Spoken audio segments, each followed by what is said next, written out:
A paz do Senhor, meus amados irmãos. Queremos deixar nesta manhã uma palavra para a tua reflexão. Livro do profeta Isaías, capítulo 41, verso 13. Porque eu, o Senhor, teu Deus, te tomo pela tua mão direita e te digo: não temas, porque eu te ajudo. O livro de Mateus, no capítulo 14, e o versículo de número 30 e 31.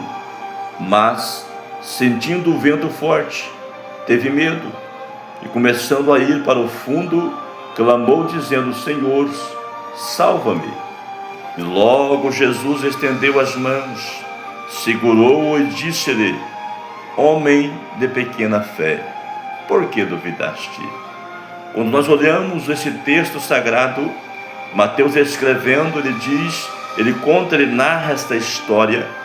Ao de Jesus, no capítulo 14, Jesus pede para que os discípulos entrem em um barco e vá para outra margem, ou para o outro lado do rio. Enquanto ele saiu para orar, a palavra diz que enquanto Jesus estava orando, o barco dos discípulos já estavam no meio do mar, lançado pelo vento, porque a tempestade era forte. E diz a palavra que Jesus vai ter com eles, caminhando sobre as águas. Quando eles olham, os discípulos veem aquele ser glorioso, diz a palavra que eles temeram, que eles se assustaram, e Jesus disse: não tema, porque sou eu. E a Bíblia vai dizendo que quando Jesus fala: não tema, porque sou eu, Pedro diz: Senhor, se és tu, permita que eu vá sobre as águas até o Senhor. Jesus: vem, Pedro. E diz a palavra que quando Pedro desce do barco, Pedro começa a caminhar na direção de Jesus.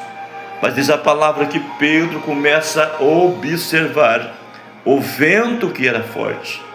E quando Pedro começa a observar o vento, automaticamente ele tira o seu olhar de Jesus e ele começa a se afundar. Naquele momento, quando ele vê que ele está se afundando, diz a palavra que ele clama, ele fala: Senhor, socorre-me. E naquela mesma hora, diz a palavra que Jesus estende as mãos e pega na mão de Pedro. E nesta manhã eu quero dizer para você, quem sabe neste momento você tem observado os ventos fortes, as dificuldades, os problemas, as lutas que vêm sobre a tua vida. Mas eu te convido nesta manhã para que você possa olhar para Jesus, para que você possa entender que Ele é aquele que é o nosso refúgio, o nosso socorro presente na hora da angústia. O Senhor dos Exércitos é o nosso refúgio. Deus de Jacó, Ele é aquele que está conosco. Não esqueça que no momento de dificuldade, no momento de angústia, no momento que o vento é forte, não se esqueça que Jesus está pertinho de você para te ajudar a vencer. Ele está pegando a tua mão nesta manhã. Que Deus continue te abençoando, em o nome de Jesus.